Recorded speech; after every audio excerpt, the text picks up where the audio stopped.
Today I'd like to talk to you guys about something that I like to call discount marketing.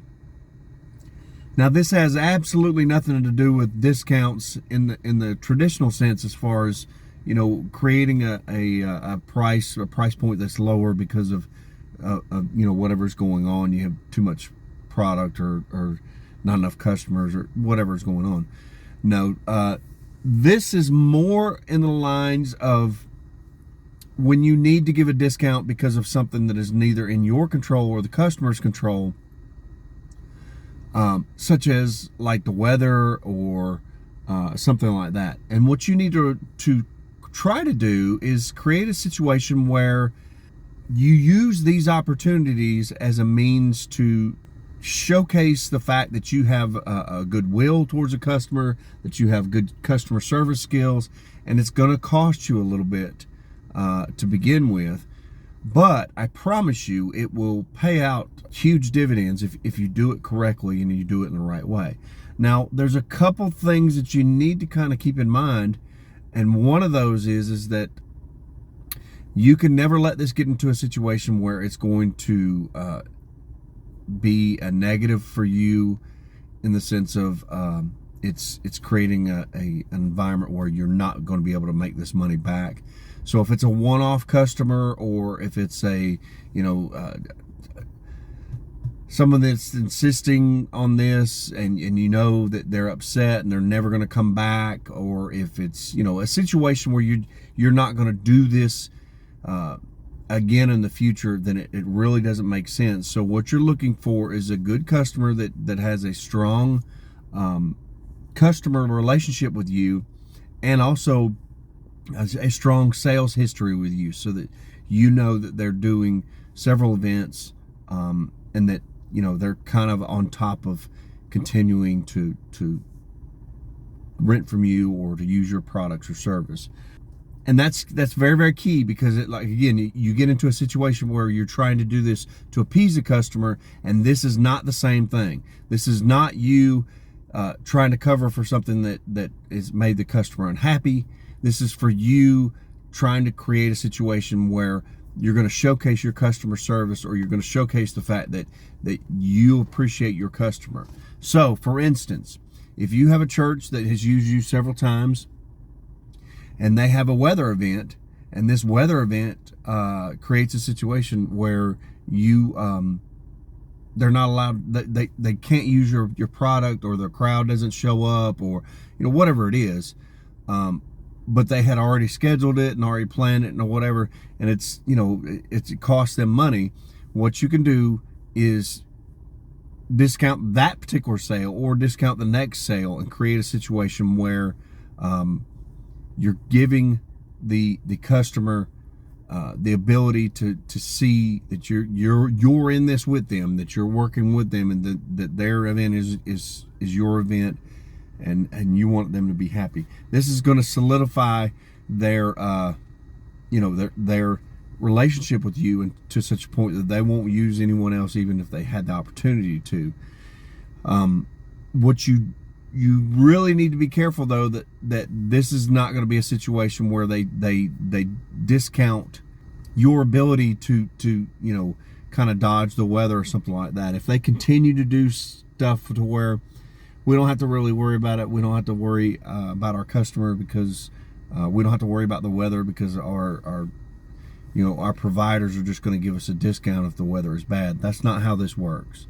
This is a one and done situation, or a situation where something is done wrong. So what you need to do is you kind of implant the idea in the customer's head that you're going to discount this, and you're going to eat some of this cost, or whatever you've worked out with them, but there has to be a promise that there's going to be future planning for other events, and you're going to create a situation where they have an opportunity to go indoors, or they have an opportunity to reschedule or something, so that you're not continuing to be placed in this kind of situation.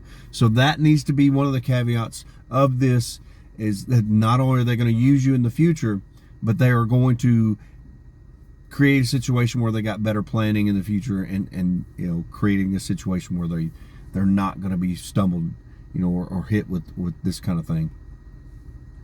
In in the last few years, we've been through a ton of stuff, and the weather is crazy, and we went through COVID, and that was crazy, and so there's a lot of things that can pop up that create a situation where you can lose your ability to do these events, and it's really not your fault, and it's not the customer's fault or anything like that. I do remember when COVID was just starting, I had an event that was scheduled at a park, and the park shut down the event the night before the event was supposed to happen. And I literally had customers that had pre-ordered tickets to this event and done things, and I had to try to contact them, and I literally had to go send one of my guys to sit at the venue to kind of turn people away, and then I had to refund all the money, and it turned into a situation where it was work to not do the work. It was literally costing me money and labor and time and vehicles and phone calls and everything not to do the work, and create a situation where I was losing money on top of the money.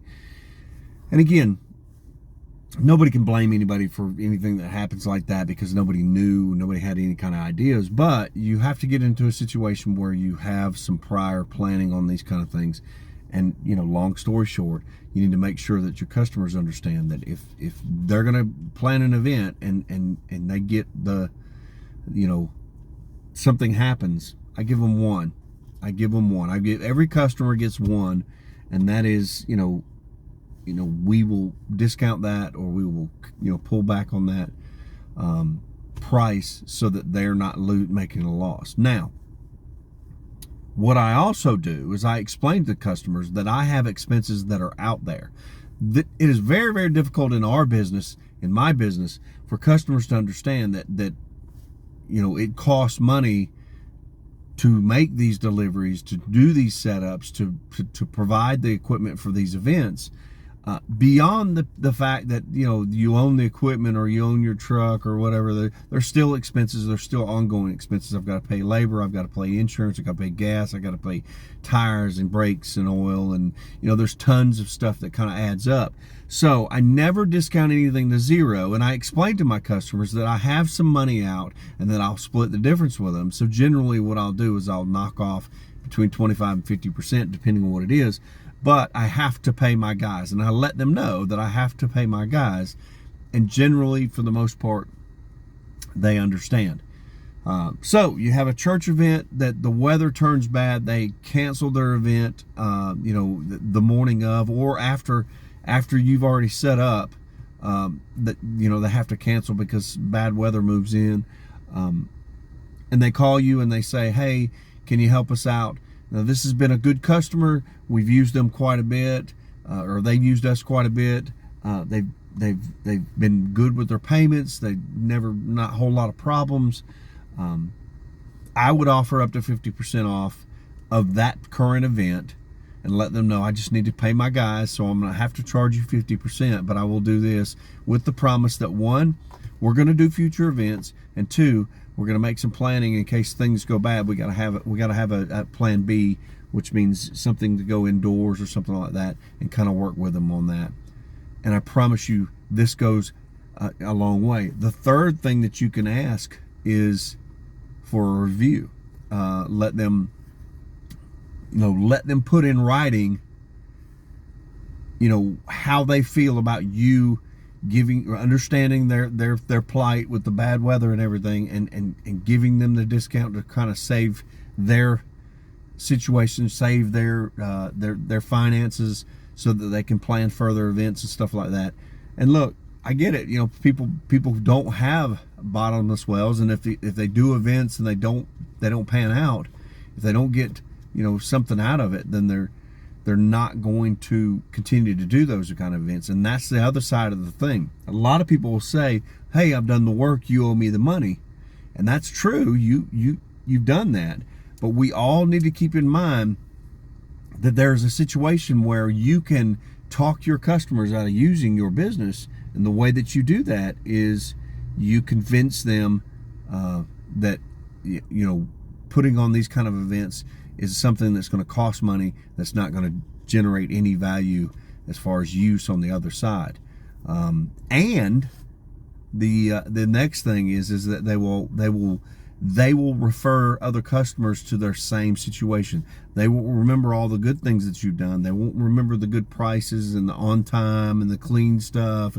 They won't remember any of that. What they will remember is that you made them pay full price, $2,000 for 8 units or 4 units or 6 units or whatever it is at their school, and no one played on it, and you wouldn't work with them to try to get the money back. That's the story that will be told to other customers, and it will hinder you from getting other customers.